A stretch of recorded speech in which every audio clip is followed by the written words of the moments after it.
ایک مرتبہ حضرت عمر رضی اللہ عنہ دربار کا وقت ختم ہونے کے بعد گھر آئے اور کسی کام میں لگ گئے۔ اتنے میں ایک شخص آیا اور کہنے لگا، امیر المومنین آپ فلاں شخص سے میرا حق دلوا دیں۔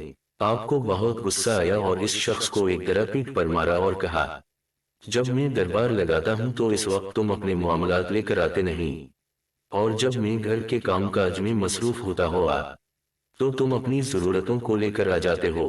بعد میں آپ کو اپنی غلطی کا اندازہ ہوا تو بہت پریشان ہوئے اور اس شخص کو جسے درا مارا تھا بلوایا اور اس کے ہاتھ میں درا دیا اور اپنی پیٹھ آگے کی کہ مجھے درا مارو، میں نے تم سے زیادتی کی ہے۔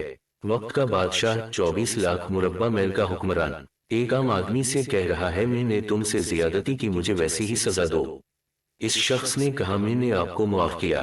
آپ رضی اللہ عنہ نے کہا، نہیں نہیں، کل قیامت کو مجھے اس کا جواب دینا پڑے گا، تم مجھے ایک طرح مارو تاکہ تمہارا بدلہ پورا ہو جائے۔ آپ رضی اللہ عنہ روتے جاتے تھے اور فرماتے، اے عمر تو کافر تھا، ظالم تھا، بکریاں چراتا تھا، خدا نے تجھے اسلام کی دولت سے مالا مال کیا اور تجھے مسلمانوں کا خلیفہ بنایا، کیا تو اپنے رب کے احسانوں کو بھول گیا۔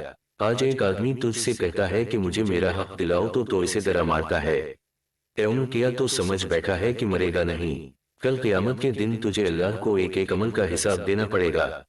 حضرت عمر فاروق رضی اللہ عنہ اسی بات کو دھراتے رہے اور بڑی دیر روتے رہے۔